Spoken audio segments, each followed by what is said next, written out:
Hello, everybody, and welcome to the BuzzBait podcast, your wave of something new each week. I am your host, Lara, and with me today are not Colin and Megan. It is just me today. I gave them the weekend off because they both have had rough weeks and busy schedules, so I am benevolent as I am beautiful. So we have had a very busy week in terms of news, so let's just hop right into it. I wanted to talk about the Olympics as I am recording this on 8/17, so it just recently ended, and wow, was that a busy event. The opening ceremony had a lot of controversy, so we were starting right out the gate with issues. Lots of people saw it as the Olympics poking fun or, demeaning Christians and Christianity. I personally didn't see it like that because I don't know.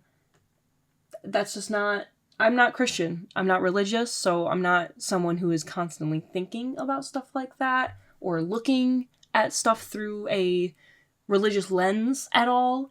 So like with, people were saying the Last Supper, that was the big, that was the big controversy that I saw personally. I know there was also something about like the horse of death or death riding on a horse. I mean, again, I'm not religious. I'm not looking at things through a lens like that. I'm not looking for, correlations to Jesus, to the Bible, to things like that. It's just, that's just not how I look at it. The Last Supper depiction, I guess, I could potentially see it, but I mean, didn't Christianity take a lot of inspiration from Greek culture and other worldly cultures, right? Like, this is not me saying that your culture or your religion isn't real or anything like that. If you believe it, you believe it. I just don't. The Olympics did send out a apology to Americans and other followers of the Christian belief, which to a lot of Christians solidified that, they did make fun of us. And it's like, a lot of American Christians want to be persecuted against so badly, and they want to be discriminated against. But America and France, where the Olympics took place, aren't countries that persecute against Christians and against Christianity. So I guess I am at a loss for words as to why they would think and do that, but I mean, whatever. This being a news podcast, we are going to get controversial because of the news, so if you hate what I'm saying, just fucking turn me off. Next was Simone Biles' Instagram post, which I'm going to be honest, I don't really know a ton about. I'm not too educated about that.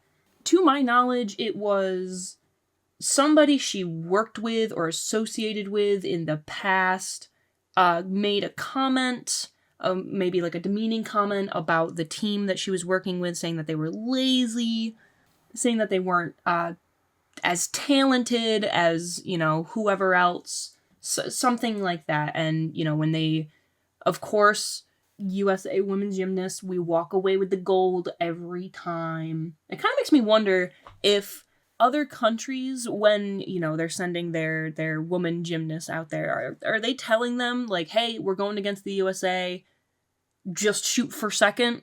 Or are they actually telling them, like, we're gonna beat the women of America this time? Because, I mean, not to get too patriotic. So, yeah, her post garnered a lot of attention because after the USA women's gymnast team won gold, of course, she made some comment about like, oh, but we're, not talented, we're lazy, right? And the woman who made the comment, I guess, started posting about how Simone is now like, because of that post, because of the comment that was made, she's now being bullied, and it's like, well, you reap what you sow. Fucking get over it. Another thing that garnered attention in the Olympics was the Netherlands had a pedophile represent them in volleyball, which he was booed. It was like he was booed every time that he went up to play in the games. The New York Times wrote a piece on it about saying here that the Netherlands, the Dutch Olympic Committee agreed that he should stay outside the athletes' village and not talk with media, who would certainly ask about his prison sentence for raping a 12-year-old girl when he was 19. Disgusting.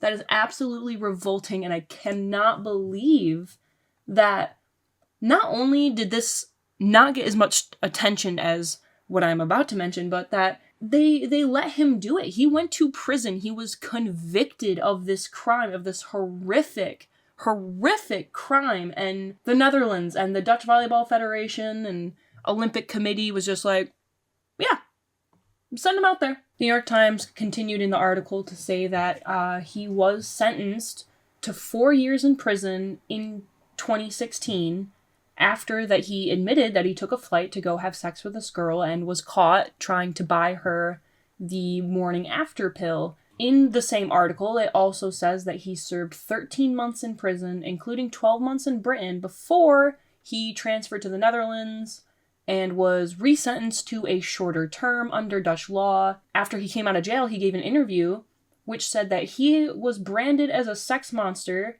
as a pedophile, that he says he's not. Well, girl, I have news for you. You fucking are, and you're a creep.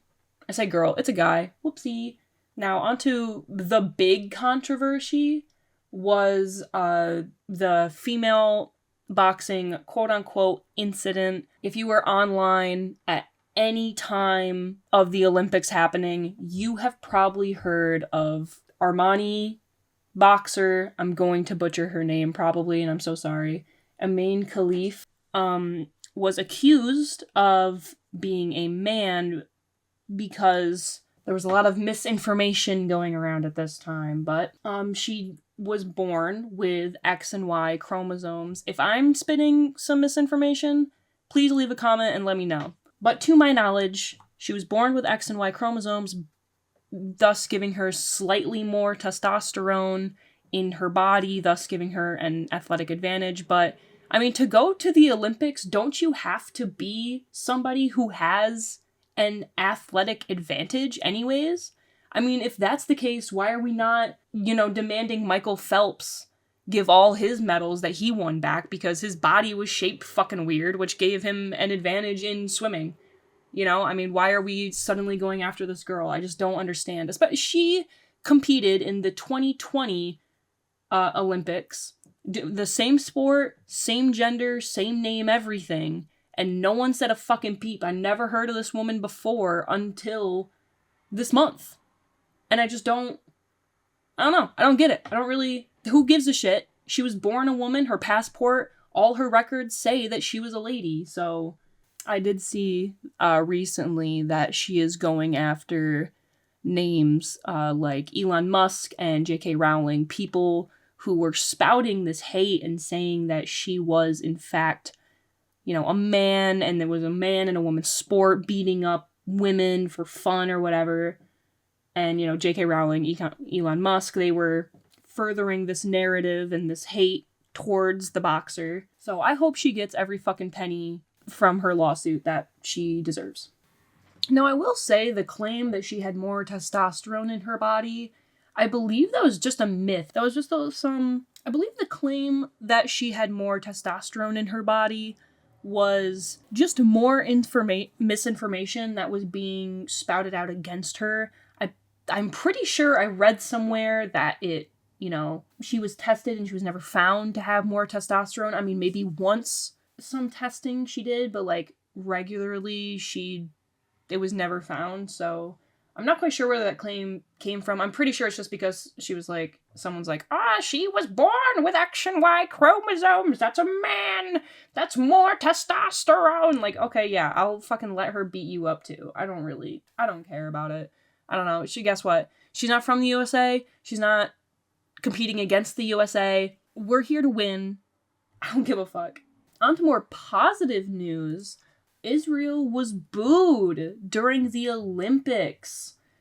during one of their national anthems, I believe it was during soccer, the team arrived with like a bunch of police escort and like bodyguards and stuff, and when their national anthem played, like the crowd was just filled with boos. I mean, you coming from, you know, Israel or wherever, like you have to kind of expect that, especially, I mean, with what Israel has been doing is terrible and should never be happening. I don't understand. I really don't get people that are encouraging Israel and is like, their opposition deserves to die and be extinguished from the world. Like, do you hear yourself? Fucking piss off, bro.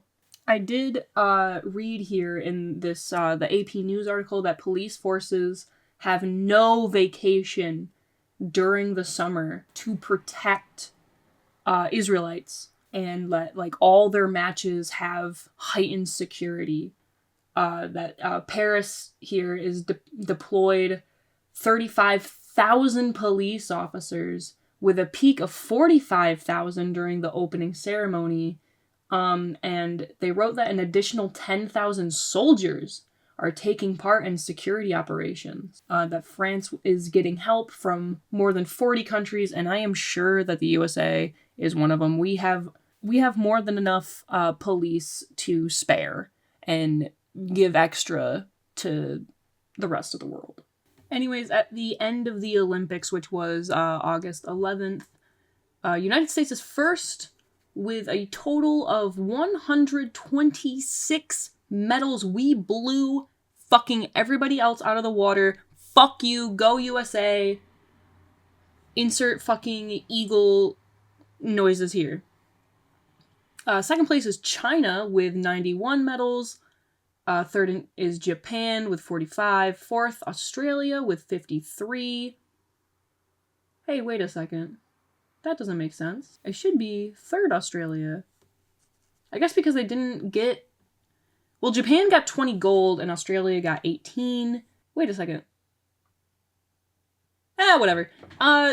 Because France is in fifth with 64. The Netherlands is sixth with 34 medals. Great Britain, 7th with 65. Korea, 8th, South Korea, with 32 medals, 13 gold. Italy in 9th place with 40. And Germany in 10th place with 33 medals. Is there a country that got absolutely no medals? Holy shit, yeah. There's a lot of countries that did not get a single medal. Iceland is one of them. Liberia, Nepal, Nigeria, Syria didn't get one. Wow. Imagine going home to Iraq and being like, hey, or Barbados and being like, hey, I know you put a lot of money into me and I didn't get a single fucking medal. Dude, I'd be surprised if they didn't kill you. I almost didn't mention it. I kind of forgot a little bit, but another positive, a big positive, was the shooting event that took place. Oh my god. That was awesome, and I feel like people couldn't shut up about it just because it was so great and it was so awesome. I mean, you had the guy from Turkey who was certainly not an ex-hitman. I mean, he was the only one to go out there without any sort of equipment or eye gear or anything and just started fucking banging those motherfuckers. And when asked about it, he said that he just picked up shooting as like a fun thing to do with his kids. It was like after his divorce or something. Crazy. That dude definitely killed people in the past. He will probably kill again. I mean, he fucking killed it here, didn't he? There was the girl from South Korea. People were obsessed with her because they thought she was hot. I am people. There was the guy, I believe he was from France. There was the guy, he had like the Widowmaker Overwatch pose where he was sticking that fucking ass out. God damn. But yeah, the shooting event, I think overall was probably the best thing to come from this Olympics. And you know what? I do think this Olympics was quite historic. I think people are going to be talking about it for years. I mean, I couldn't tell you about the last two Summer Olympics. I don't really care for Winter Olympics at all, so I certainly couldn't tell you about anything from any Winter Olympics, really. Although there was one year I did write about I don't remember her name. I keep wanting to say Lindsay Jones, but she's from Rooster Teeth. I don't remember her name, but her first name's Lindsay, and she is a female skier, I believe. The only reason she sticks out to me is because I want to say it was 2nd or 3rd grade. My elementary school had a newspaper, and I chose to do it. I chose to write about her. I think it was like her debut or something in the Winter Olympics, and she just like fucking killed it. So in 2nd grade for a school newspaper, I wrote about it. And it got first page, bitch. Yeah, she's kind of the only, like, I guess, obviously, like, Shaun White, too, but, for Winter Olympics, they're really the only ones that stick out to me. I still don't remember her name, you know what, and it's probably gonna hit me at the end of this podcast, so for now, Lindsay Jones, voice of, Space Kid from Camp Camp, and, to me, Olympic gold-winning, skier for the US of A. You're the only one I really pay attention to in the fucking Winter Olympics. Moving past the Olympics, a lot of movies have been coming out this year. I mean, and last year too. Just, a lot of entertainment, which is good. I don't call myself a movie buff or like, what are they called? Like filmophiles or whatever. I mean, I like movies. I like watching movies. I prefer film over TV shows personally, but 2 movies this year, of course, Disney films, have joined the $1 billion club, and my only rebuttal to that is I'm surprised more movies haven't, because have you gone to the movies recently? It's fucking expensive as hell. The movies that joined the $1 billion club this year in 2024, by the way, is Deadpool and Wolverine and Inside Out 2. But yeah, movies are so expensive. I'm shocked that more films aren't hitting the $1 billion club. So because movies are so expensive, I mean, buying a ticket, you buy one ticket for yourself, dude, that's $16. I mean, if you go to the, movie theaters that are everywhere, aka like AMC and Regal and stuff like that. I mean, even if you have I almost feel like you're forced to kind of get their apps and their movie deals or whatever they have. But even those, like, if you aren't seeing a movie every single week, they're not really worth it. Back in 2019, before COVID hit, I used to go see 1 or 2 movies about every month, if not week. Me and a friend, we would meet up and we would head to the movies. And I don't remember it being $16 back then, to be honest. It was still a little pricey, but definitely not that. So should we as critics look at the $1 billion club as like, these are like still now, like, are these the best movies being made? Or should we take inflation and price gouging into consideration? I don't know. I think, I see the movies that are hitting that $1 billion club, and it seems to be happening, much more often now than, back when the $1 billion movies, back when like, I'm thinking like 2014, 2017, back when $1 billion was like, a movie made this much, because now it's like Inside Out 2 joined the $1 billion club, and it's like no one batted an eye. Barbie hit the $1 billion club, nobody batted an eye. You know what I mean? It's just, I don't know. It just seems like a lower mark now than it used to be. I guess that's what I'm trying to say.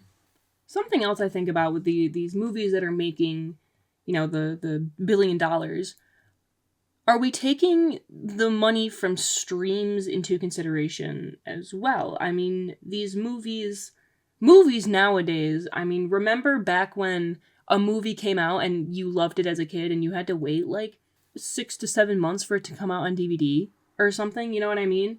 These movies, it's, day 1 box office, day 2 streaming, and like next week DVD. It's crazy how fast technology is moving and advancing, and, streaming is becoming such an integral part, I think, of content creation, of the entertainment business. It's almost like you can't really watch anything without having some kind of subscription service. And I'm not talking about cable. Cable still, every now and then, still has a heavy hitter to compete with. I mean, these streaming services don't have news, right? So obviously that's something that constantly going to be competing with because people will need news. That's a whole other fucking subject though. I mean, because you have people that want the news for free. They don't want to pay for cable to get their news. And, you know, New York Times, AP News, stuff like that, Wired, they all have subscription services that you have to buy.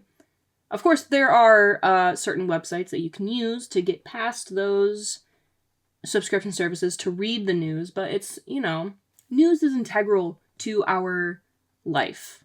And wow, I've gone so far off what I was supposed to be talking about. But news is integral to our lives, and you can't go day to day without getting some form of news. I mean, your Facebook feed is full of news. And what you consider news would be your friends sending you update. That's news because that's news to you, right? Anything political is news. Anything regarding entertainment, celebrities, drama, gossip, you know, scandals, like that is all news. Police reports, news. But the people want that for free. I mean, you know, like newspapers used to cost like, what, 25 cents, 5 cents or something. You know, the internet totally changed the landscape of news. I mean, here I am talking about the news for free on this podcast, right? It's really wild when you dig into the history of news and, you know, how the FCC has really changed the landscape of how people report news, how people receive news, the news that's being reported. It's definitely do some research on the FCC because it is very, very interesting. Another interesting thing that has been going on is how I think so many people now are playing older games compared to newer ones. Obviously, things like Fortnite and Warzone are still being played heavily, but you know, it's like when the Fallout TV series came out, I know I wasn't the only one to go rush to play Fallout 3, Fallout 4, you know, an older game. I mean, Fallout 3 is one of my favorite Fallouts, and I'm having a blast playing through it. I'm so happy that the TV series came out really well, and I'm happy that that Fallout 3, honestly, it's still holding up, and it still looks good, it still plays good. Like, props to Bethesda for making that game, because I do truly love it. But I do think there's this, like, wave of nostalgia happening. I mean, personally, for me, I blame Class of '09 because I played that 2023 and early 2024. And it just brought back a lot of memories of, like, you know, games from that time period, music from that time period, you know? I mean, like, I was a child in '09. I was 10 years old. And I think that was, like, peak years of entertainment. Because, I mean, you had the original Teen Titans series, right? You had Ben 10. I was obsessed with the Ben 10 series. I still am. I still fucking love Ben 10. You know, that was the golden years of Pokemon and Yu-Gi-Oh! And fucking Bakugan was going on. Like, Beyblade? Dude. Oh my god, what a time to be a kid. Yeah, I'm seeing people play more and more old games, and at least on my YouTube feed, like, I'm getting videos for GTA 4. I'm getting videos that are being made today for, like, Black Ops 2, you know, and they're getting, maybe not millions, but thousands and thousands of views. They're up to, like, 80K. Like, it's something people still want to see and watch, are these old games, they want to live their elementary and middle school, you know, memories. It's that nostalgia that's having a kind of a renaissance, I guess. Now, I don't know if the same could be said for, like, old movies or TV shows. I mean, I'm not saying, like, movies made now are way better than the ones back then. Like, I think the quality of which we make movies has greatly improved, but that doesn't mean the quality of the movies being put out is better. You know, I mean, the summer of '89 or something, like, that's considered one of the best box offices, like, of all time. Not even in terms of how much the movies made, just the movies that came out were so influential and had such an impact in culture, in entertainment, you know. I mean, it's interesting to look back at stuff like that, I think. And on that note, I think we're going to have to cut the episode short today. I'm so sorry for giving you guys half of what we normally do, but that's how it's going to have to be, baby.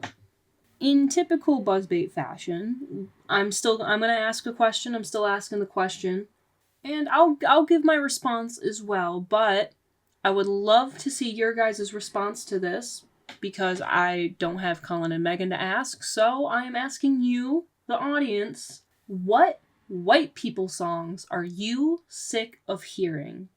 Now, when I say white people songs, I'm sure you know exactly what I'm talking about. I'm talking about Journey, Zac Brown Band, you know, the one song that's like Dance Monkey or whatever, like that's white people music. I'm sure if you were to... Sweet Caroline, that's a white people song, classic white people song. If you have Spotify or Apple Music or any access to the internet, if you look up a playlist called White People Songs or songs that get white people turned, you will find the songs that I am talking about. Now, I hear these songs on a near daily basis, not only because I am a white people, but working in retail means you hear those songs non-fucking stop, right? So I got a lot of white people songs that I'm sick and fucking tired of hearing. Me personally, Sweet Caroline, we gotta get that out of rotation. That song has been played over and over and over and over again. What we need to get in rotation is more ABBA. More ABBA needs to come in, get Sweet Caroline out, get, you know, Don't Stop Believin', get that the fuck out. I think we just need more disco, truthfully. Disco needs to make a hard comeback. It's already been, you know, in the mainstream music, it has been coming back a little bit, but we need discos open again. We need to dance. Put your phones away and start fucking dancing. On that note, thank you so much for tuning into this week's episode. I'm sorry that it was cut a little short and that it was quite controversial. I'm not afraid of getting controversial. I really don't give a fuck. But I'm curious to hear your guys' opinions and stances on things that I have mentioned in the podcast. So on that note, keep it old school.